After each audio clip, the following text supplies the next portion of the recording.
That's the story, that's the meaning that you're trying to put to your path, even though it's not the truth.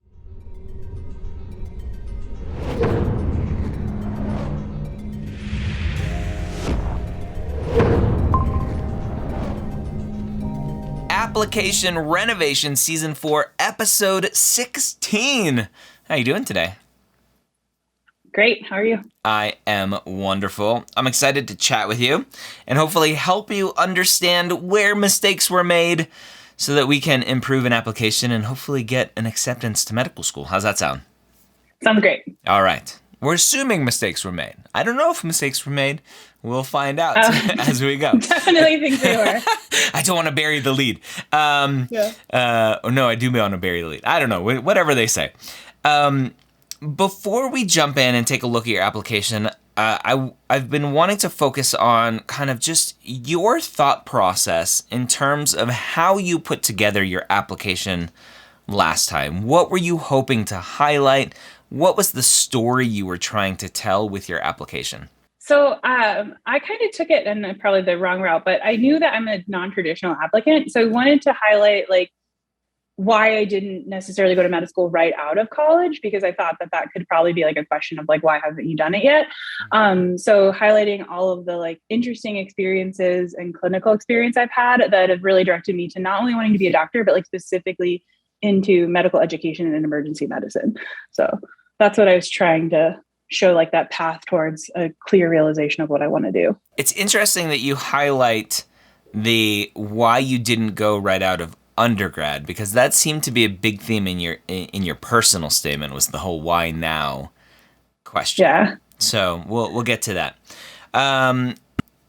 In terms of nuts and bolts, was this your first application cycle? Yeah, it's the first time I actually applied. I thought of applying in the past, but I never actually did it. So never got the first time I submitted one. Yeah. Okay. And how many interviews and what happened post-interview? I got one interview and it was a rejection. Okay. So rejection straight away, not a wait list or anything? No. Okay. Interesting. All right. You ready to jump in? Yeah. All right. So let's go ahead and take a look. So the first thing that I see here is that you applied pretty late July, which I would call late. Late June, comfortable with. Later July, getting a little skittish. Application being verified a month later in August. What was the timing wise for application submission? Was that just not aware of the importance of applying early, or just got behind and life getting in the way? What happened there?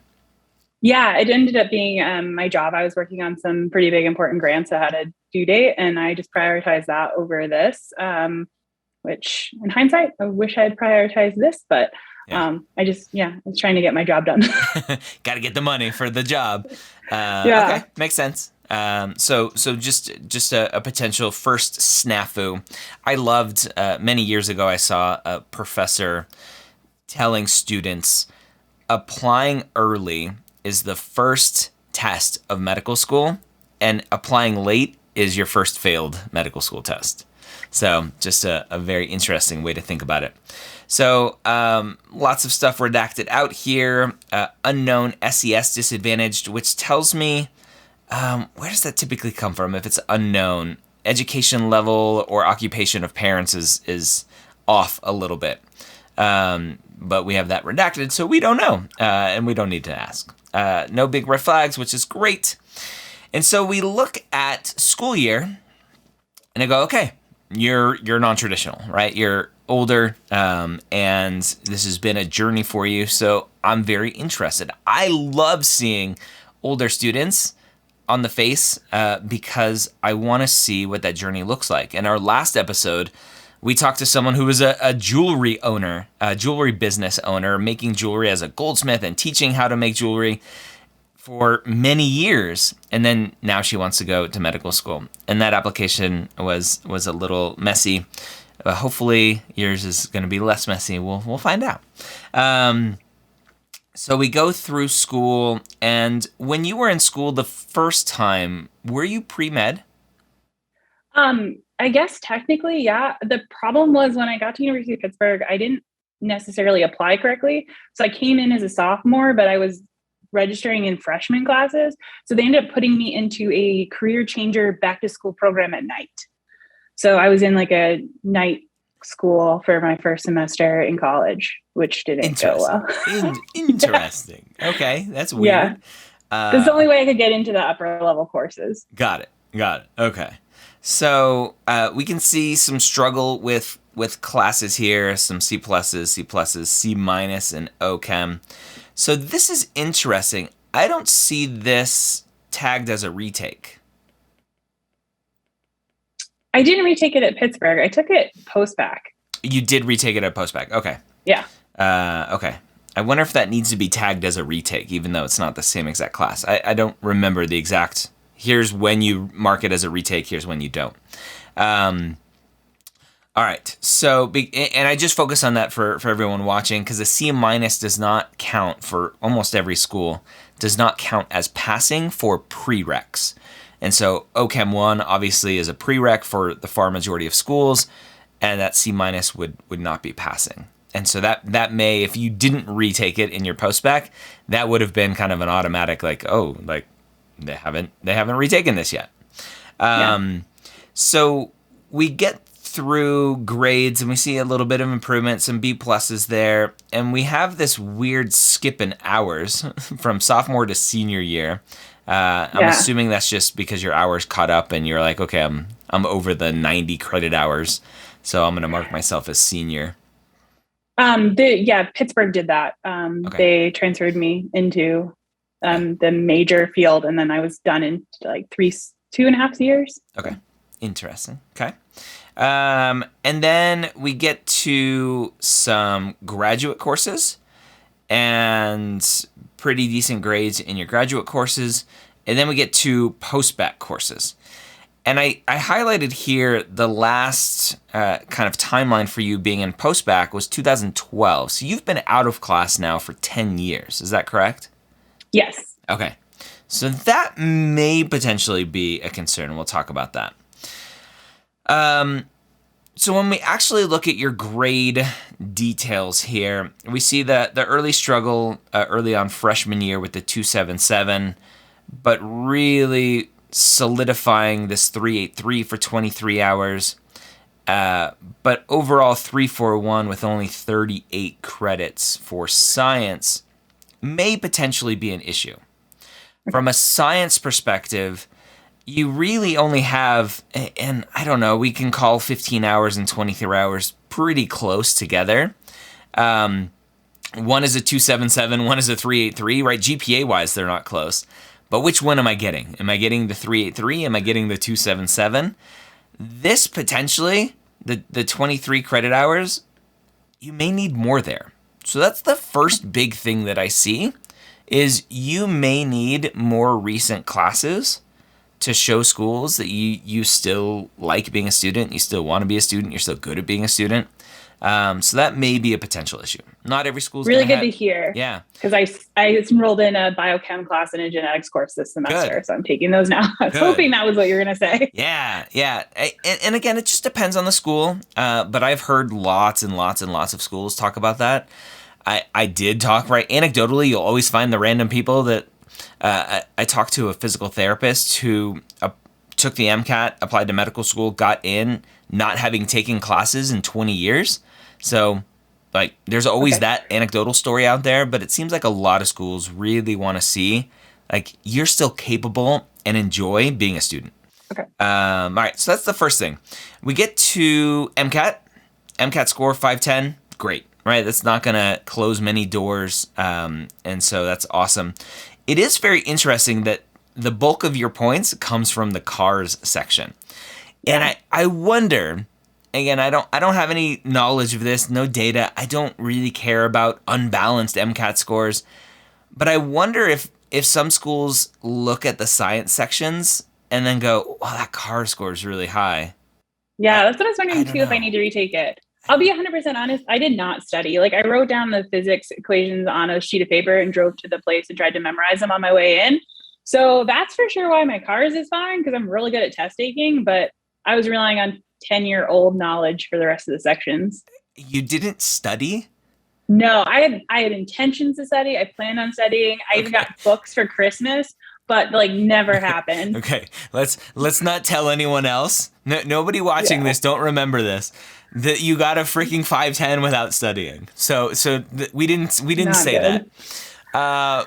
You may want to put in a couple months of studying if you want, because if you got a 510 without studying and you study a little bit, like you're gonna have lots of doors like swing wide open if you could crush it. If I could get a better score, okay. Yeah, I mean, I don't think you need to retake a 510. Okay. But if it was no effort to get a 510 and a little bit of effort will get you a 515, a 518, why not? Besides $300. All right. So it's very interesting that you say you didn't study, because you have a score here from 2014 that shows me you didn't study.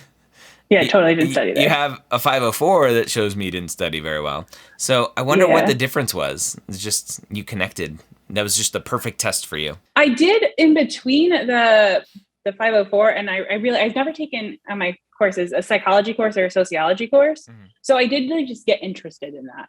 So I think that was one of the big changes. I like literally didn't know anything about any of the names of the psychologists that they were talking about. Yeah. I was like, oh, that's interesting. So okay. Yeah, that's one of the bigger jumps. All right.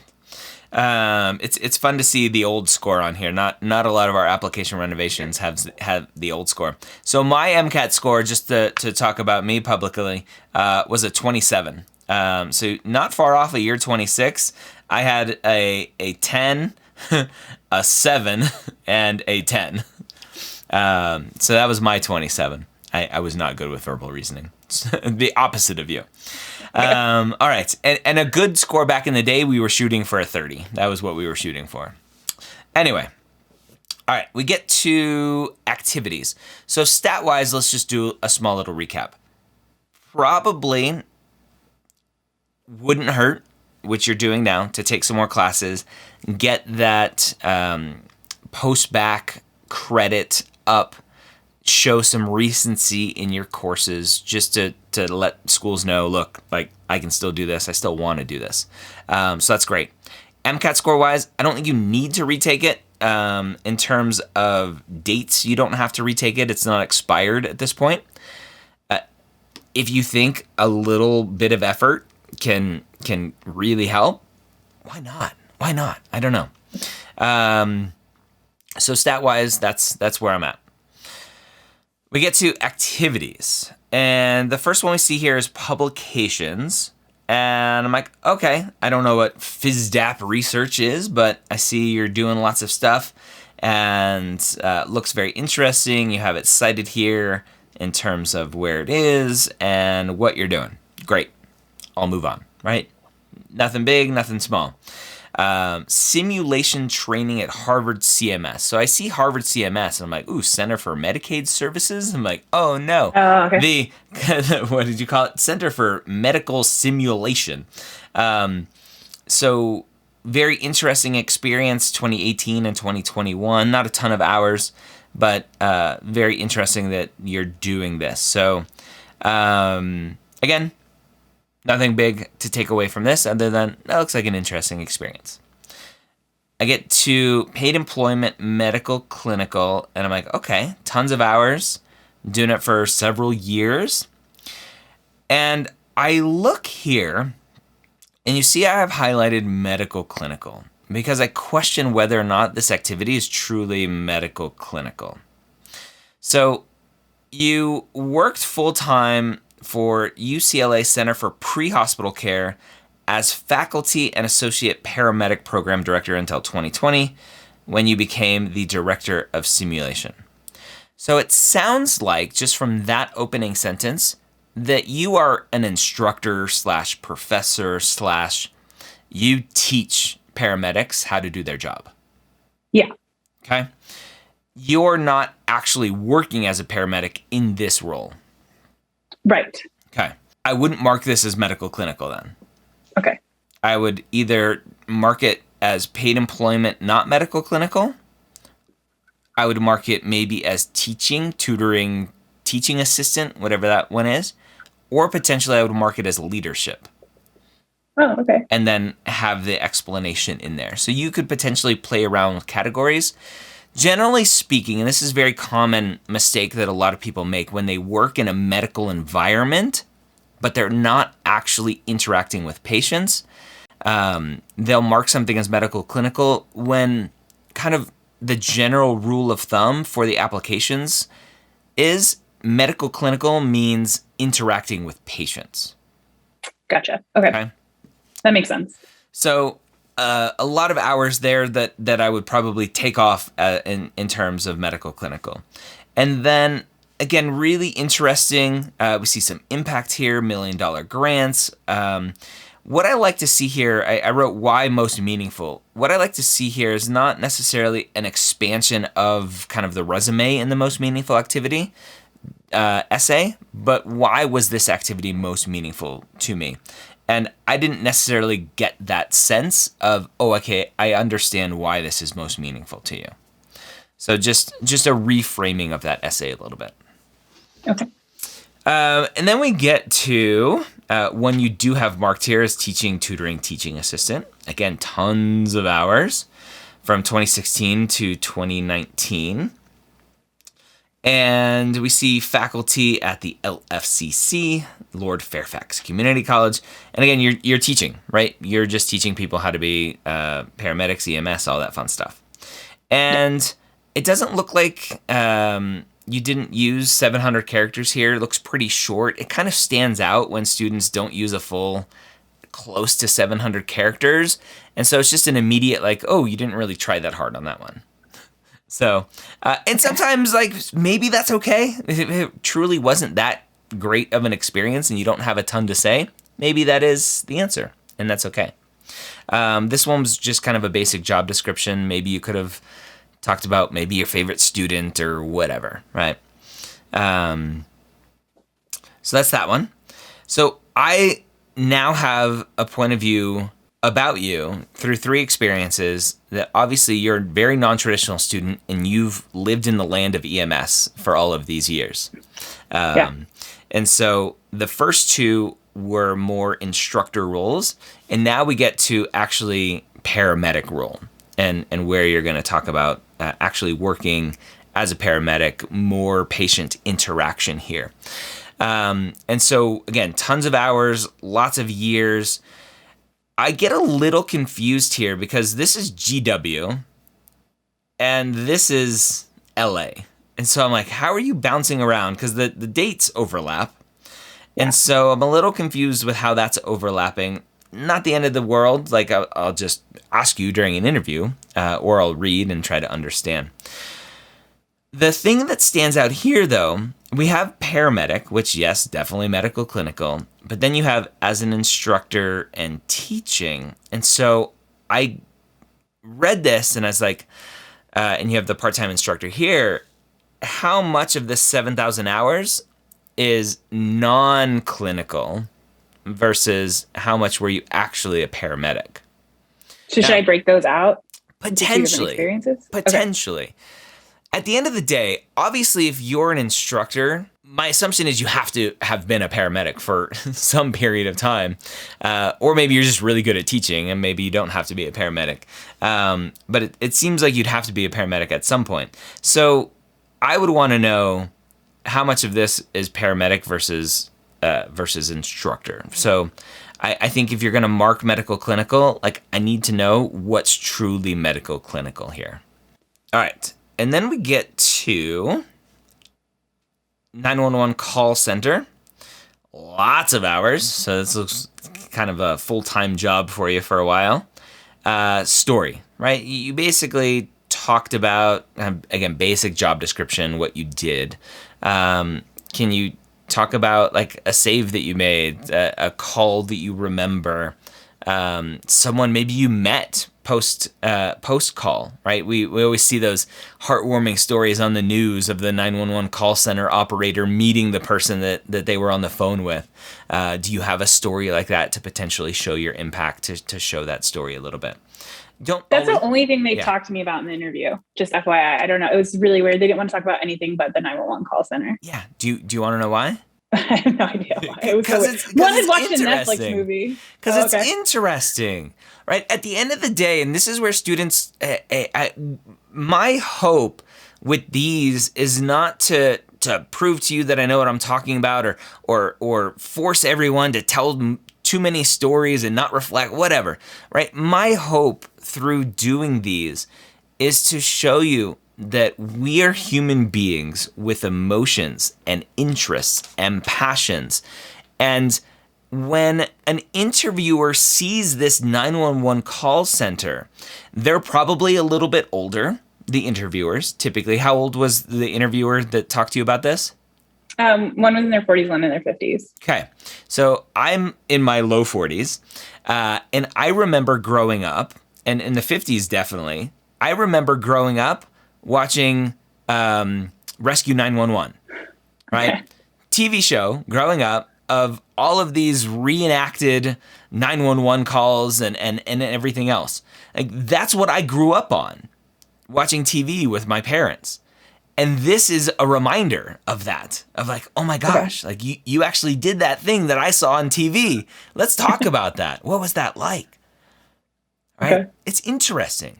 Yeah, I can definitely make that one of my most meaningful. I have a lot of calls that I could talk about. So be careful with trying to play that game. I would make it a most meaningful if it truly is a most meaningful activity in your life.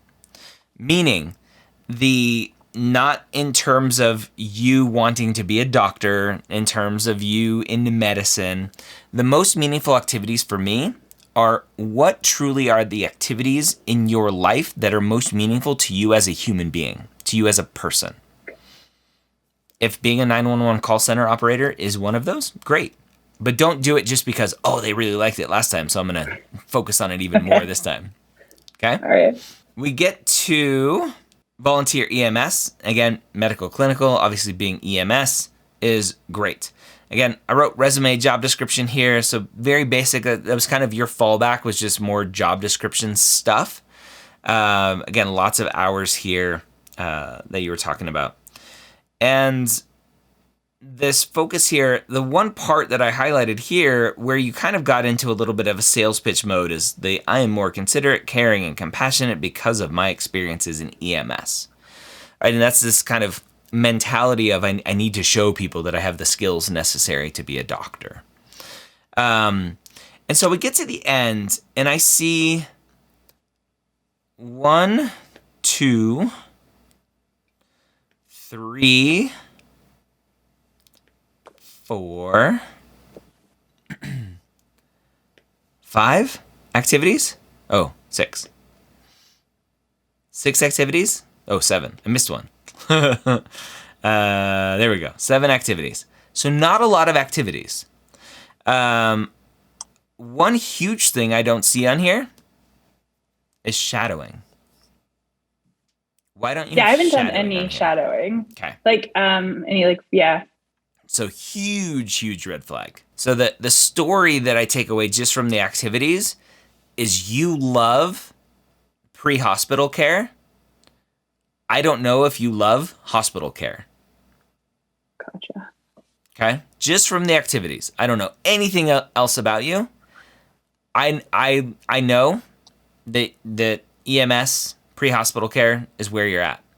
The fact that you don't have any shadowing to show the role of hospital care, right? And yes, there are medical directors who are physicians typically that oversee EMS, but they're not doing hospital care as a medical director in the EMS world. They're just overseeing the paramedic and EMS world.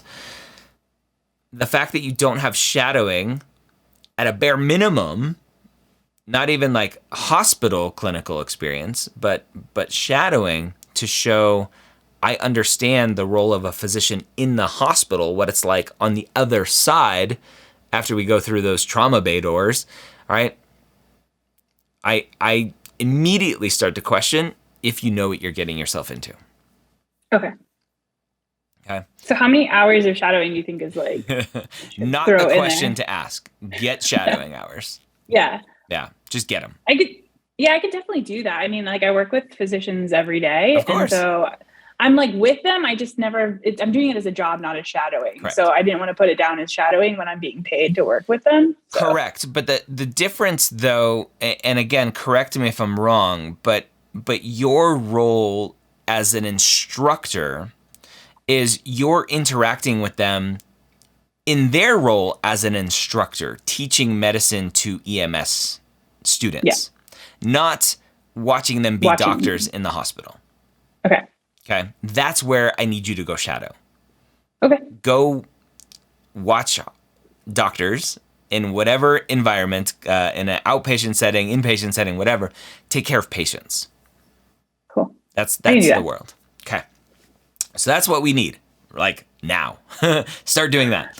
Okay. And then potentially, because there's so much focus on EMS, when's the last time you've actually like worked on a bus? I guess it was before COVID, because during COVID, I fly back and forth from California to DC, but I couldn't during COVID. So all of my like requirements to get on the ambulance expired. So fit testing and things like that. Okay. Yeah. And so that would be the next thing is recency. So we have recency of grades, lack of shadowing, recency of clinical experience. My clinical experience has only been not on an ambulance. So I was like treating patients, but not in an ambulance, just in like a COVID hospital, a COVID clinic. I did recently vaccinations. Yeah, I literally just came back from DC a couple of months ago, and I was doing patient care there at events. Perfect. Okay. Yeah, that's fine then. Not necessarily needing. I when I said on a bus, obviously an ambulance, I was tying EMS with ambulance. So obviously not only the only place to do EMS services. Okay. So continue getting clinical experience. Continue doing that. Okay. Great. Get shadowing ASAP. And then the grades which you're taking classes. And then we get to your personal statement. We get to an area. So let me pull back 2 activities real quick. So only 7, not a lot for someone your age as a non-traditional student. So I'm wondering if there are other things that you've done in your life that you just left off of your application because you didn't think it was relevant. Yeah, for sure. I guess I should have put stuff about like hobbies. Like when I bought my first house, I started building furniture for the house. So I probably could put something that's like kind of interesting and cool.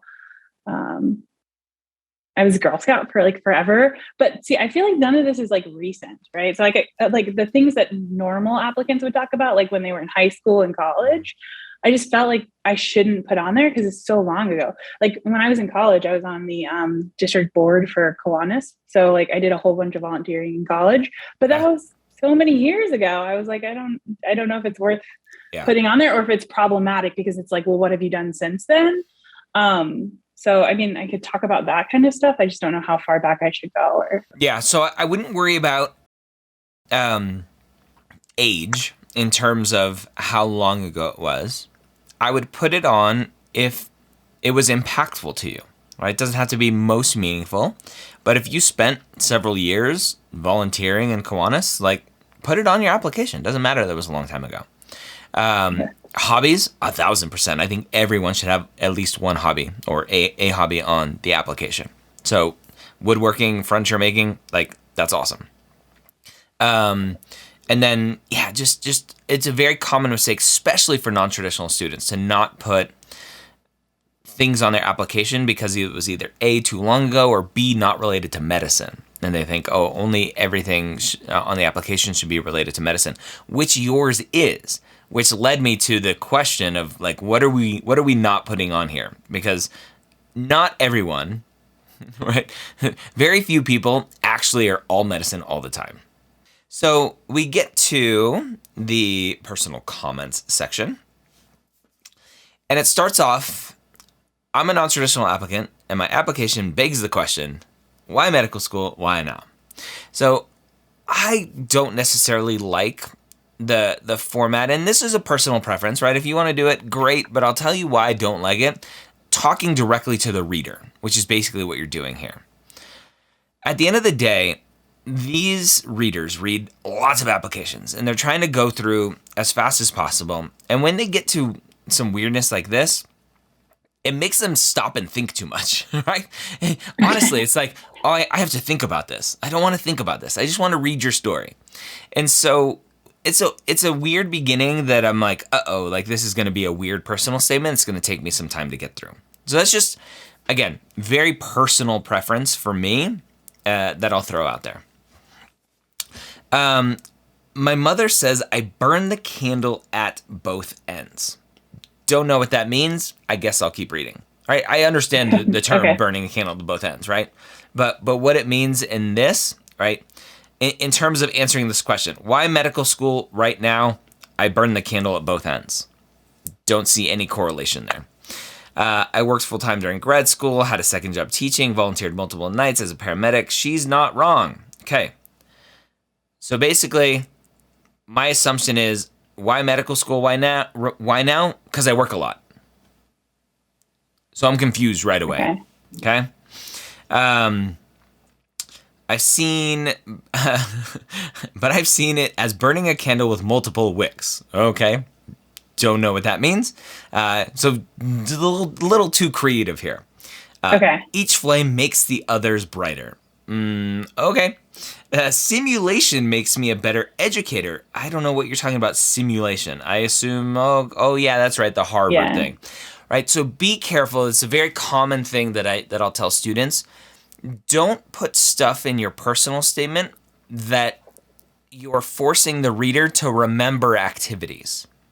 So when you just say simulation makes me a better educator, I have no idea what you're talking about because I don't remember the activities or I haven't seen them yet. Okay? So right off the bat, we're in the first paragraph and I have this burning candle analogy. I have this working all the time story. And I'm supposed to ask myself potentially why you want to go to medical school and why now. And I'm super confused. And then we get simulation makes me a better educator and teaching a better paramedic. Simulation makes me a better educator and teaching a better paramedic. Okay. Takes me 2 times to read that to figure out what you're trying to say. And again, I don't understand what the point is. And then you kind of tie it in here at the end, all 3. So simulation and teaching. Where's the 3rd one? Working full time? Yeah, being a paramedic. So those are like the 3 jobs I've had. So teaching, medical simulation, and a paramedic. Okay. So I wouldn't have tied together the 3. So again, confused. Have made me a better person prepared for medical school. My biggest pet peeve on personal statements, on applications, is, again, this is very personal, students who think they know what medical school and being a doctor is like. You have 0 clue what medical school is like because you're not in medical school, right? And that's not an arrogant, like, I'm royalty and you know nothing. But it's truly like, how can you make that comparison? You're not in medical school yet. Yeah. And at the end of the day, what you're basically saying is, I work as a paramedic, I teach, and I'm an educator, so I'm prepared for medical school. I don't know why you're saying that. I'm confused. And we're only a paragraph in. Okay? Yeah. All right. So I'll give you the benefit of the doubt. I'll keep going on, and we'll see what's going on. As soon as I was eligible, at only 16, I volunteered at the rescue squad and became an EMT. Now, here's where it's very common. You basically did 1, 2, skip a few here. I want to know why you want to be a doctor, and you basically were like, I became an EMT. Why'd you want to be an EMT?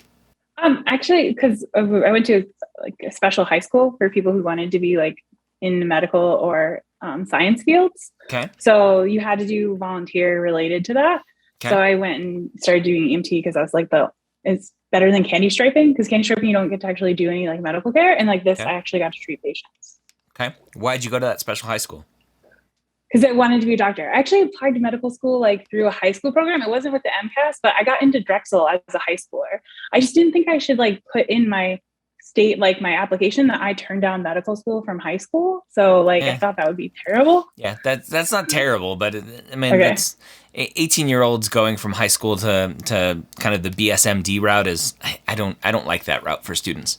But let's talk about why you want to be a doctor to begin with, because I read your whole personal statement and I had zero idea that there was this early passion for you.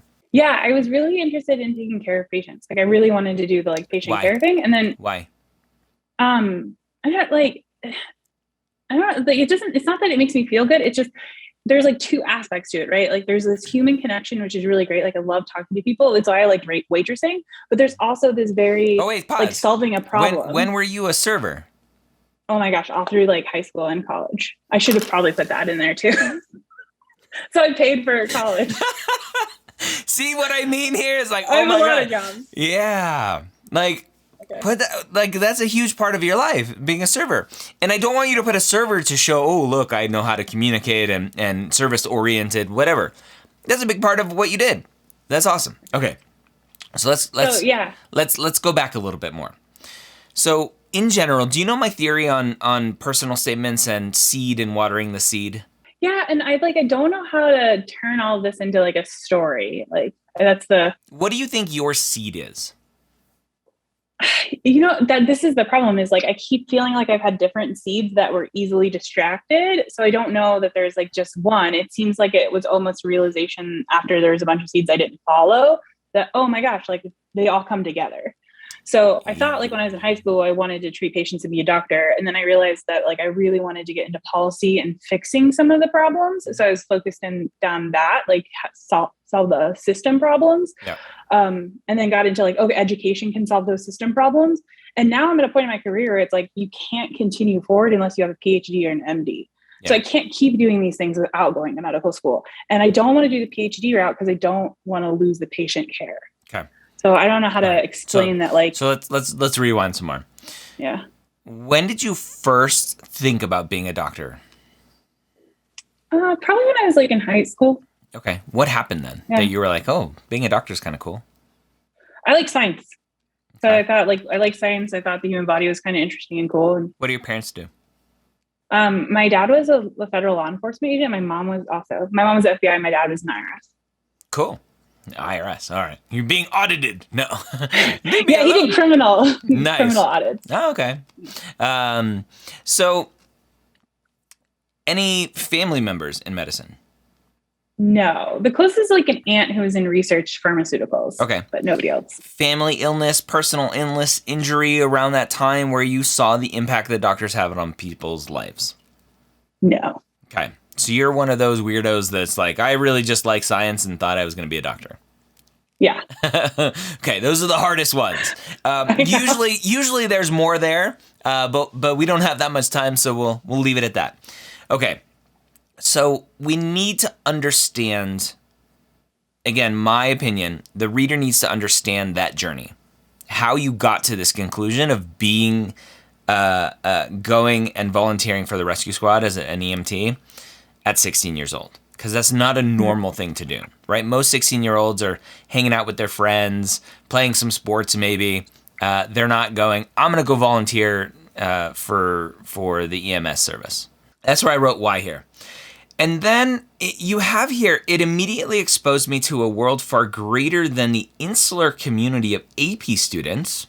So I was wondering why you were bringing up insular community, and then I have a little arrow here to expanded my worldview. What were you hoping to get across there?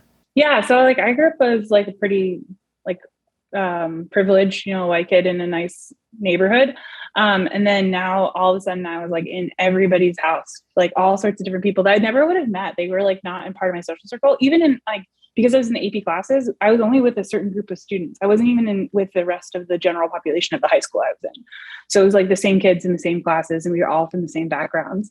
And then I got on the ambulance and I'm going to like a part of the neighborhood I never would have gone to.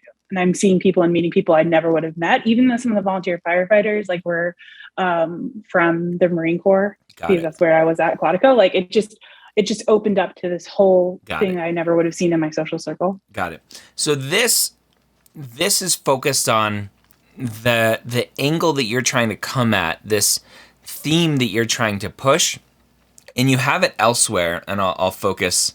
Let me go point it out here. I didn't think about it until you just mentioned that. You talk about, maybe it's the UCLA one. Probably the EDI stuff. Yeah, which is interesting. I've never seen it EDI. Everywhere I know it's DEI.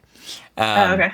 So I was like, what's EDI? And then I realized it's like, oh, you just it's like dyslexia. Like, it's just, they say it differently out there. So diversity, equity, and inclusion, typically how I always hear it. Same thing, right? Equity, diversity, inclusion. This is a big part of your application. You talk about it a bunch, and now I understand why you have it in your personal statement. Is this theme that you're pushing, whether consciously or subconsciously. I am a privileged white person, but I'm here to help, right? I'm here to help. And I understand that I'm a privileged white person, and I have broadened my worldview here. I'm not in my silo anymore. So just so you know, like, I'm white, but I'm cool. I'm a cool white person, right? Sounds terrible. But I understand it, right? I always talk about how I'm the right woke white dude that lots of people talk to. I'm privileged enough to talk to lots of disadvantaged, underrepresented students and higher level kind of nationwide stuff that we're trying to work on. So I understand what you believe in, but how it comes across here is just weird. Okay. Because it's like, hey, like, I understand these diversity issues. I understand we need more equity, more inclusion. And it's great that that's your mission, and I think it's okay up in the activities section. But when I read it here, number one, I was super confused what that meant. And now I understand that this paragraph is all about the equity, diversity, inclusion stuff. Okay, so you had your agenda there. And that's where we get to, right, the personal statement is, why do you want to be a doctor? And you're basically here going, hey, like, I grew up pretty privileged, but just to let you know, like, I'm cool and kumbaya and everyone, I'm here to make everyone better, right? So not why I want to be a doctor. It's just random theme you're throwing in there. Yeah, I'm trying to cut across as like why I didn't go right away. Because like I was on the track of like doing all the sciences, all of that. And then I realized that like medicine's way more about just being good at science and that you have to like know people. So that's like what I was trying to get across, but it was like, I read this last night. I read it to my wife. We're in bed. I'm reading this. I'm like, read this. And she's like, what is classics and film? And like, that has nothing to do with being a doctor. And so like, again, it's just very forced and seems like really not the truth. If I were to be super blunt with you, I'd be like, that's the story, that's the meaning that you're trying to put to your path, even though it's not the truth. Okay. Does that make sense? And you could push back and go, no, like, truly, I wanted to go expand and blah, blah, blah, and I thought it would make me a better doctor. That's why I didn't go, because I didn't want to be a weirdo. Like, I thought that if I went right in, I'd be this weird person with no life experience and didn't know how, like, you know what I mean? Like, because it was going to be a college that had like 500 people less than my high school. Yeah. So I went to a large university. I took a bunch of different courses. I went to study abroad. I thought that all of that would like make me a better human than just like focusing on one thing in science and not being everything, but and not conveying that well. So. Yeah. All right. Yeah. So, okay. We're the same here. A little confusing here. You are in your EMS world and talking about, again, this kind of understanding of kind of situations that patients are in, not being able to afford certain things and the ambulance ride and all this stuff. And you say, I sympathize with covering rent instead of refilling prescriptions. It's interesting. Sympathize is usually kind of a negative. Like, we don't want to sympathize with patients. We want to empathize. And so I just highlighted that a little bit. And then talking about your pre-existing conditions, I'm assuming you're talking about you as a person. And I'm like, well, now as the reader, I'm going, well, what pre-existing conditions do you have? And is this going to be a concern? And what's going on here? So it was just a weird way to bring it up and kind of leave it as an unfinished thing, because now I'm confused. So obviously it's fine to talk about stuff if it's a big reason why you want to be a doctor. Again, your big story that you're pushing here, now that I understand a little bit more talking to you, is, hey, like, I understand the social determinants of health, and I understand equity, diversity, and inclusion. And so there's this theme to your personal statement that now I understand it a lot more with a little bit of conversation. It's still in my mind the wrong conversation to be having here. Okay. And then we get into teaching, right? So we have more of the theme on teaching, which we have a lot of, and it's mostly resume kind of stuff here, just a bunch of different activities that you did. And again, this reluctant to serve as a team leader because you were just a paramedic. And so it's interesting because these insecurities to me seem very kind of similar to the insecurities that you have around this. And I wonder what's going on there in your brain to go, I have lots of insecurities, which we're human beings, we all do. But to highlight them in the personal statement like this, of like, well, insecurities around where I come from, who I am, right? Insecurities around my education level, my job, and what I'm able to do. It seems like that's how you framed all of the conversations, which it's framed in this negative light almost. Does that make sense? Yeah, I think that's probably true, because like I just always kept saying I'm not ready for medical school, so let me do something else to prepare. And so that's kind of like what you see here. Yeah, that makes sense. Okay. More resume stuff, right? Just more stuff that you were doing. This $1 million grant, which you talked about early on in the activities. So it's kind of a little bit of repetition. I'm assuming it's the same $1 million in grants. Yeah. And then we get to, okay, so why medical school? It's like, okay, so now we're getting to the brunt of why you want to be a doctor. And it's really just, as a doctor, I could shape policies, protocols, and drive changes and priorities in EMS care and education. So basically what you're saying is, I want to go to medical school to not take care of patients. Well, to take care of pre-hospital patients, like through the system. So I do want to be an EMS physician, like specifically. And like, I know that most EMS physicians also work in the emergency room. Like I want to do both. But I specifically want to change the way that pre-hospital care is being done. Yeah. But how you wrote it here says, I want to be a doctor to not take care of patients. Okay. Right? Yeah. There's being a doctor to take care of patients, and there's being a doctor to not take care of patients. And there are plenty of doctors who go to medical school to not take care of patients. They go straight into the pharmaceutical world. They go straight into the industry of medical devices and stuff. They go into policy. And yes, there is the downstream effect of patients being impacted by that. But a lot of medical schools want to train doctors to take care of patients because that's what we need, right? So I don't think you avoid your truth. You tell your truth as much as possible and understand that there may be that bias out there. And so how can we talk about the things, if it is true that you want to be taking care of patients, what does that look like? How do we talk about that? And the other things that you're passionate about. Does that make sense? Okay. Like I could definitely say the reason I'm not doing a PhD is because I want to take care of patients, because otherwise I would just go PhD route. Yeah. Okay. Makes sense. So so you basically, this last paragraph is basically just finally answering the question, why medical school, why now? So you're like, why medical school, why now? Why now? Let me give you some resume stuff. And then let me answer it. Why now? To be in medicine, you must genuinely like people. And I chuckled reading that. I'm like, I know lots of people who don't like people who are doctors.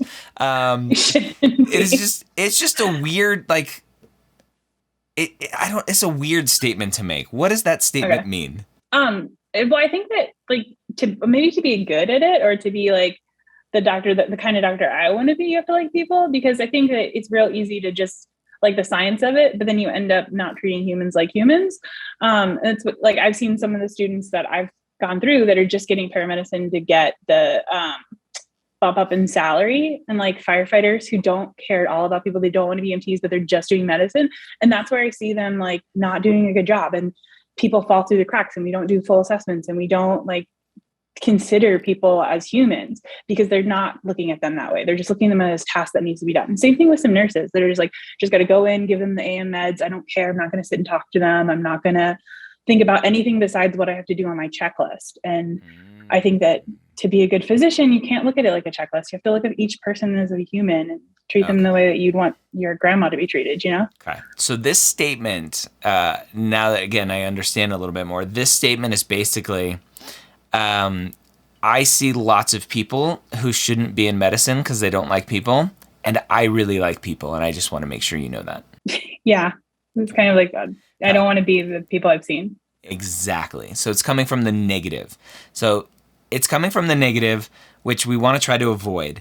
And it's just a weird statement of like, hey, to be good in medicine, you have to like people. I like people, so which you say here, right? It's terming a person that generally likes people.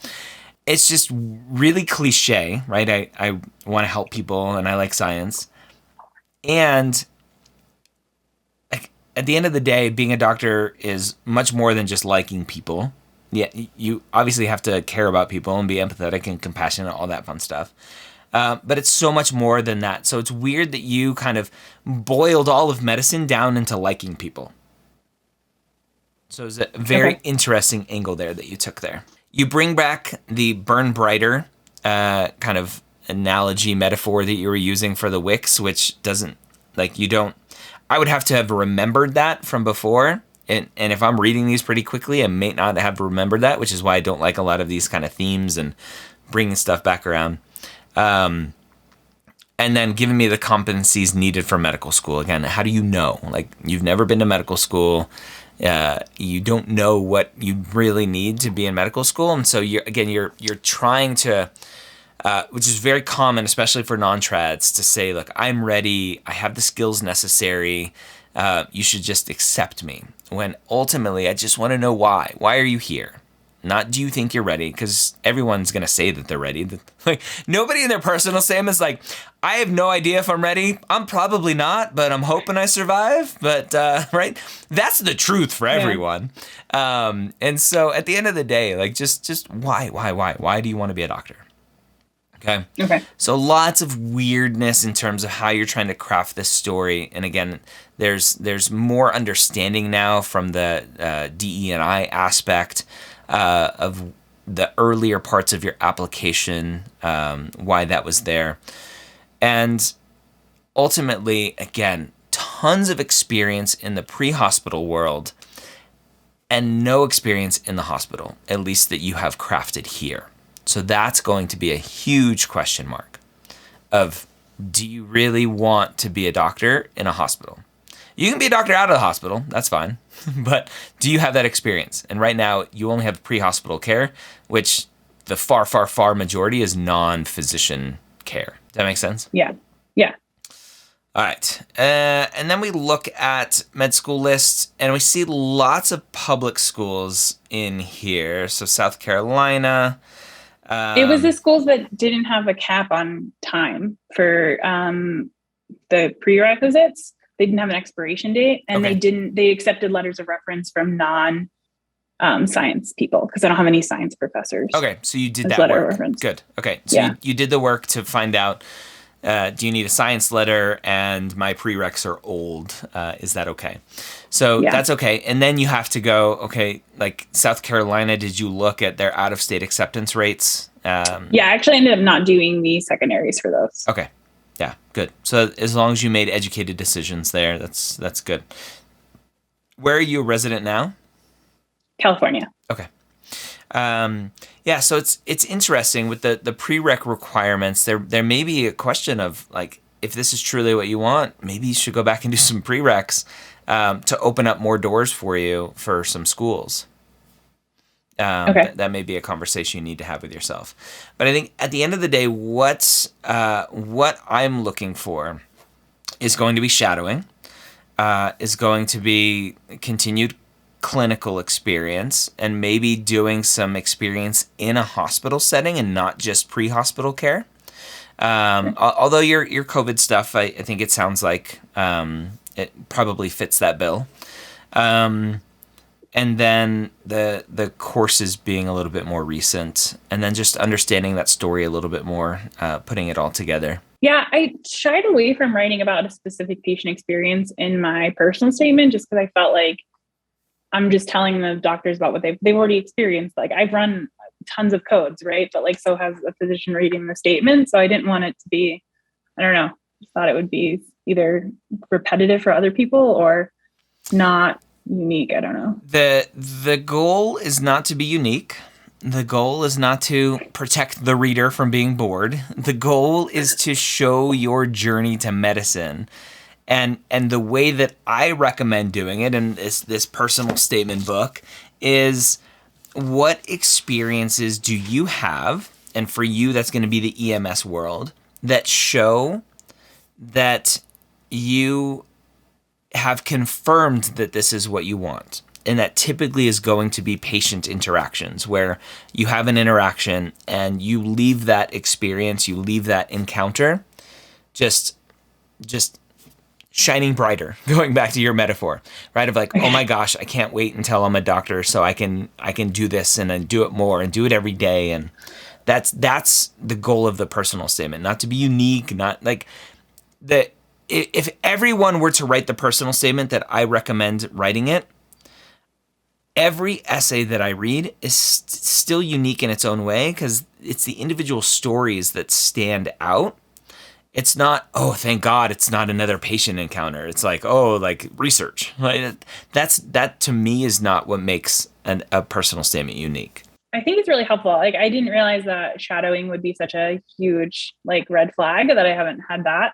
And I definitely have the resources and physicians willing to let me look at them, because they're all trying to help me through here. The other thing was some of the advice I got, because I actually do teach in the medical school. So at UCLA, I worked in the medical school, and at GW, I work in the medical school. Okay. And they were big on telling me to like highlight the competencies. So that's something that I think I could shy away from, because it was everywhere in my application of I have this competency, all the competencies. Yeah. So I could move away from that too. Yeah. And find a balance, right? Maybe if you want to do that, if you think that's better, like my word is not the gospel. Every medical school, even inside medical school admissions committees, different people disagree with what they like, with what works for them. And so at the end of the day, what I hope students do is find balance, right? Take everything you've learned today, take the nuggets that fit your individual person and the story that you're trying to tell, and craft your application. And I think there still needs to be story about why you want to be a doctor, and maybe the activities are a little bit more focused on some of those skills and competencies, but the story itself of why you want to be a doctor is a little bit more focused there. So again, make it work. If you're interested in GW, right, it's very much a policy-based school. And so maybe there's more focus on policy in some of your activities. Maybe there's some policy stuff that you've done. I had on Mission Accepted this season a student who got into GW with not the best stats, but his application was like perfect for GW, because he was very interested in going into policy before he was interested in medical school. And he had lots of experiences that showed that, and they ate it up because that's what they're all about. So, yeah, just tell your story that works best for you, and you'll figure it out. Great. Thank you so much. This is really helpful.